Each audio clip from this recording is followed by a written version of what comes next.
বিসমিল্লাহির রহমানির রহিম। প্রিয় বাংলাদেশ, উপস্থিত প্রিয় মুরব্বীবর্গ, মঞ্চে উপস্থিত জাতীয় নেতৃবৃন্দ, আমার সামনে উপস্থিত প্রিয় ভাই ও বোনেরা এবং মিডিয়ার মাধ্যমে সমগ্র বাংলাদেশ থেকে যারা দেখছেন এই অনুষ্ঠান, প্রিয় ভাই বোনেরা, প্রিয় মা বোনেরা, আসসালামু আলাইকুম। প্রিয় ভাই বোনেরা, আজ প্রথমেই আমি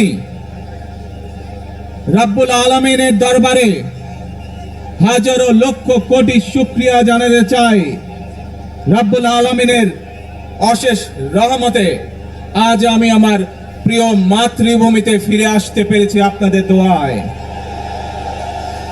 আপনাদের মাঝে। প্রিয় ভাই বোনেরা,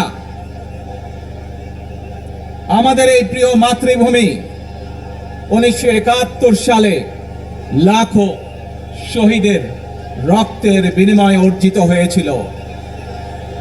ঠিক একইভাবে 75-এ আবার 7ই নভেম্বর আধিপত্যবাদীদের হাত থেকে রক্ষার জন্য সেদিন সিপাহী জনতার বিপ্লবের মাধ্যমে আধিপত্যবাদের হাত থেকে দেশকে রক্ষা করা হয়েছিল।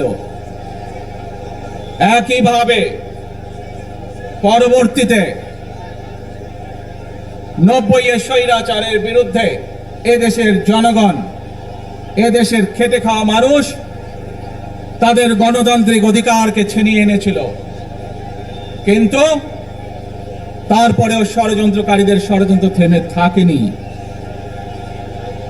আমরা তারপর দেখেছি 2024 সালে, 71 সালে এই দেশের মানুষ যেমন স্বাধীনতা অর্জন করেছিল, 2024 সালে এদেশের ছাত্র জনতা সহ সর্বস্তরের মানুষ, কৃষক, শ্রমিক, গৃহবধূ, নারী, পুরুষ, মাদ্রাসার ছাত্র সহ দলমত নির্বিশেষে, শ্রেণী পেশা নির্বিশেষে সকল মানুষ সেদিন 2024 সালের 5ই আগস্ট এই দেশের স্বাধীনতা এবং সার্বভৌমত্বকে রক্ষা করেছিল। প্রিয় ভাই বোনেরা, আজ বাংলাদেশের মানুষ কথা বলার অধিকার ফিরে পেতে চায়। তারা তাদের গণতান্ত্রিক অধিকার ফিরে পেতে চায়। বাংলাদেশের মানুষ চায় তারা তাদের যোগ্যতা অনুযায়ী ন্যায্য অধিকার পাবে। প্রিয় ভাই বোনেরা, আজ আমাদের সময় এসেছে সকলে মিলে দেশ গড়ার। এই দেশে যেমন পাহাড়ের মানুষ আছে, এই দেশে একইভাবে সমতলের মানুষ আছে। এই দেশে মুসলমান, বৌদ্ধ, খ্রিস্টান, হিন্দু সহ বিভিন্ন ধর্মের মানুষ বসবাস করে। আমরা চাই সকলে মিলে এমন একটি বাংলাদেশ গড়ে তুলব আমরা, যেই বাংলাদেশের স্বপ্ন একজন মা দেখেন, অর্থাৎ একটি নিরাপদ বাংলাদেশ আমরা গড়ে তুলতে চাই। যে বাংলাদেশে একজন নারী, একজন পুরুষ, একজন শিশু যেই হোক না কেন নিরাপদে ঘর থেকে বের হলে নিরাপদে ইনশাআল্লাহ ঘরে আবার ফিরে আসতে পারে। প্রিয় ভাই বোনেরা, এই দেশের জনসংখ্যার অর্ধেক নারী, 4 কোটিরও বেশি তরুণ প্রজন্মের সদস্য, 5 কোটির মতন শিশু, 40 লক্ষের মতন প্রতিবন্ধী মানুষ রয়েছেন, কয়েক কোটি কৃষক, শ্রমিক রয়েছেন। এই মানুষগুলোর একটি প্রত্যাশা আছে এই রাষ্ট্রের কাছে, এই মানুষগুলোর একটি আকাঙ্ক্ষা আছে এই দেশের কাছে। আজ আমরা সকলে যদি ঐক্যবদ্ধ হই, আজ আমরা যদি সকলে প্রতিজ্ঞাবদ্ধ হই, তাহলে আমরা এই লক্ষ কোটি মানুষের সেই প্রত্যাশাগুলো পূরণ করতে পারি ইনশাআল্লাহ। প্রিয় ভাই বোনেরা, ৭১ সালে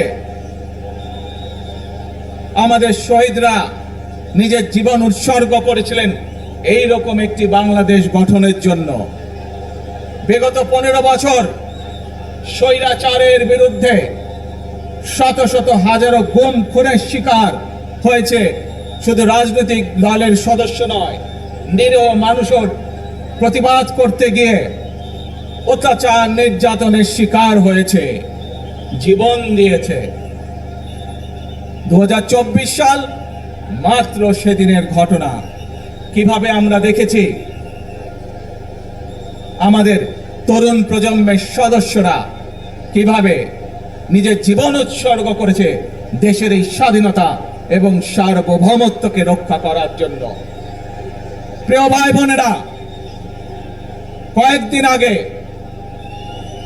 এই বাংলাদেশের ২৪ আন্দোলনের এক সাহসী প্রজন্মের এক সাহসী সদস্য ওসমান হাদিকে হত্যা করা হয়েছে। ওসমান হাদি শহীদ হয়েছে। প্রিয় ভাই বোনেরা, ওসমান হাদি চেয়েছিল এই দেশের মানুষের জন্য গণতন্ত্র প্রতিষ্ঠিত হোক, এই দেশের মানুষের গণতান্ত্রিক অধিকার প্রতিষ্ঠিত হোক, এই দেশের মানুষ তাদের গণতান্ত্রিক এবং অর্থনৈতিক অধিকার ফিরে পাক।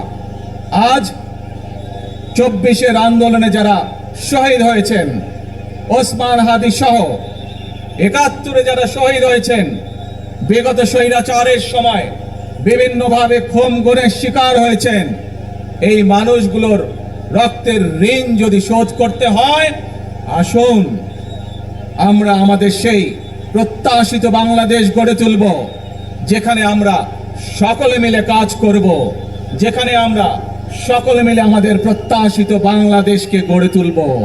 প্রিয় ভাই বোনেরা, বিভিন্ন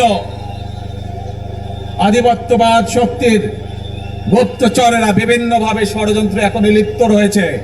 আমাদেরকে ধৈর্যশীল হতে হবে, আমাদেরকে ধৈর্য ধারণ করতে হবে। বিশেষ করে তরুণ প্রজন্মের যে সদস্যরা আছেন, আপনারাই আগামী দিন দেশকে নেতৃত্ব দিবেন, দেশকে গড়ে তুলবেন। এই দায়িত্ব তরুণ প্রজন্মের সদস্যদেরকে আজ গ্রহণ করতে হবে, যাতে করে এই দেশকে আমরা সুন্দরভাবে গড়ে তুলতে পারি। শক্ত ভিত্তির উপরে, গণতান্ত্রিক ভিত্তি, শক্তিশালী অর্থনৈতিক ভিত্তির উপরে যাতে এই দেশকে আমরা গড়ে তুলতে পারি। প্রিয় ভাই বোনেরা, আমার সাথে আজকে মঞ্চে এখানে বহু জাতীয় নেতৃবৃন্দ বসে আছেন। আসুন আজকে আমরা দুহাত তুলে আল্লাহর দরবারে দোয়া করে আল্লাহর রহমত আমরা চাই।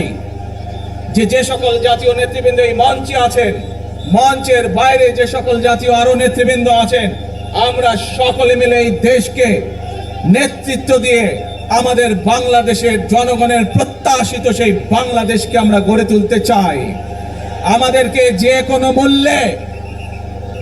কোনো মূল্যে আমাদেরকে এই দেশের শান্তি শৃঙ্খলা রক্ষা করতে হবে। যে কোনো উস্কানির মুখে আমাদেরকে ধীর শান্ত থাকতে হবে। প্রিয় ভাই বোনেরা, আমরা দেশের শান্তি চাই, আমরা দেশের শান্তি চাই, আমরা দেশের শান্তি চাই। প্রিয় ভাই বোনেরা, মার্টিন লুথার কিং নাম শুনেছেন না আপনারা? নাম শুনেছেন তো আপনারা? মার্টিন লুথার কিং, তার একটি বিখ্যাত ডায়লগ আছে, আই হ্যাভ এ ড্রিম। আজ এই বাংলাদেশের মাটিতে দাঁড়িয়ে আপনাদের সকলের সামনে আমি বলতে চাই, বাংলাদেশ জাতীয়তাবাদী দলের একজন সদস্য হিসাবে আপনাদের সামনে আমি বলতে চাই, I have a plan for the people of my country, for my country. আজ এই পরিকল্পনা দেশের মানুষের স্বার্থে, দেশের উন্নয়নের জন্য, দেশের মানুষের ভাগ্যের পরিবর্তনের জন্য যদি সেই প্ল্যান, সেই কার্যক্রম, সেই পরিকল্পনাকে বাস্তবায়ন করতে হয়। প্রিয় ভাই বোনেরা, এই জনসমুদ্রে যত মানুষ উপস্থিত আছেন, এই সারা বাংলাদেশে গণতন্ত্রের শক্তি যত মানুষ উপস্থিত আছেন, প্রত্যেকটি মানুষের সহযোগিতা আমার লাগবে। প্রত্যেকটি মানুষের সহযোগিতা আমাদের লাগবে। আপনারা যদি আমাদের পাশে থাকেন, আপনারা যদি আমাদেরকে সহযোগিতা করেন, ইনশাআল্লাহ আমরা আই হ্যাভ এ প্ল্যান বাস্তবায়ন করতে সক্ষম হব। আসুন আমরা আল্লাহ রাব্বুল আলামিনের দরবারে হাত তুলে প্রার্থনা করি, আমরা যেন, হে রাব্বুল আলামিন, হে একমাত্র মালিক, হে একমাত্র পরওয়ারদিগার, হে একমাত্র রহমত দানকারী, হে একমাত্র সাহায্যকারী,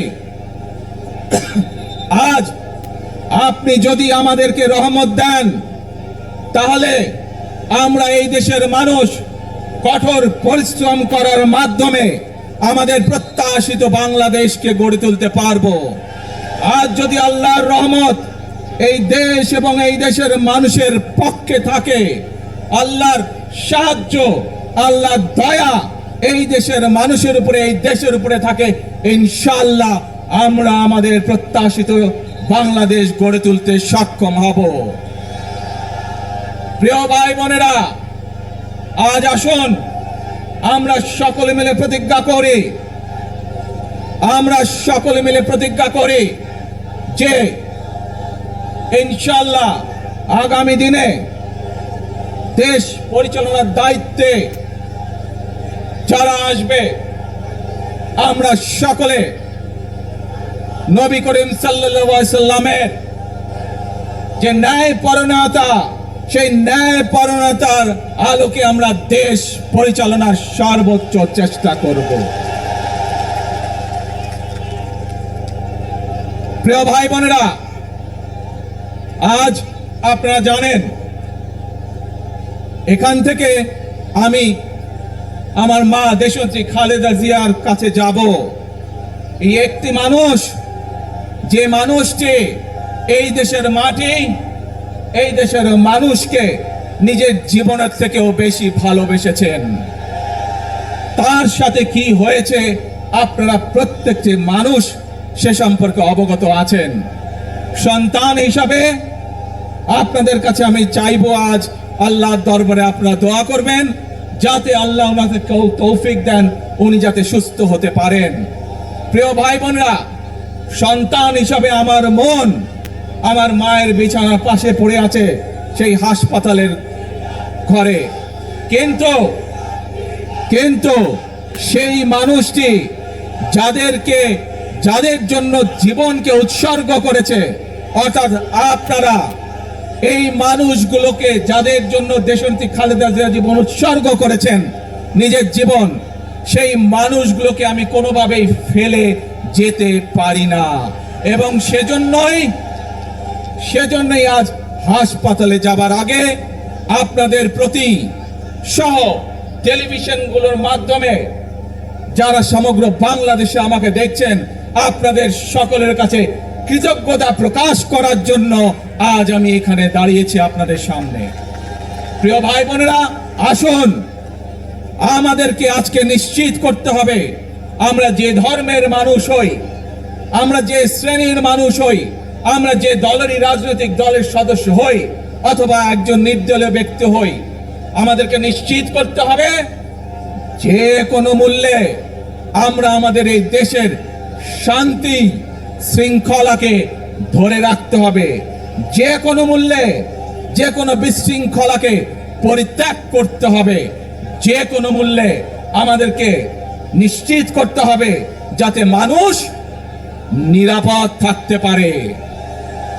শিশু হোক, নারী হোক, পুরুষ হোক, যে কোনো বয়স, যে কোনো শ্রেণী, যে কোনো পেশা, যে কোনো ধর্মের মানুষ যেন নিরাপদ থাকে, এই হোক আমাদের চাওয়া আজকে। প্রিয় ভাই বোনেরা, আসুন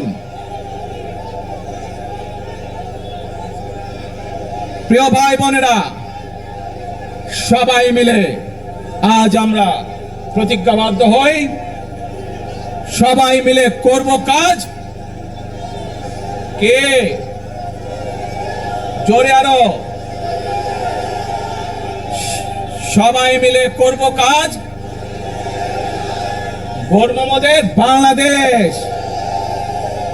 ইনশাআল্লাহ আপনাদের সকলের কাছে দোয়া আছে, আবারও সকলকে যে কোনো মূল্যে দেশে শান্তি শৃঙ্খলা রক্ষার আহ্বান জানিয়ে যে কোনো বিশৃঙ্খলাকে পরিহার করে ধৈর্যের সাথে মোকাবেলা করার আহ্বান জানিয়ে আমার বক্তব্য শেষ করছি।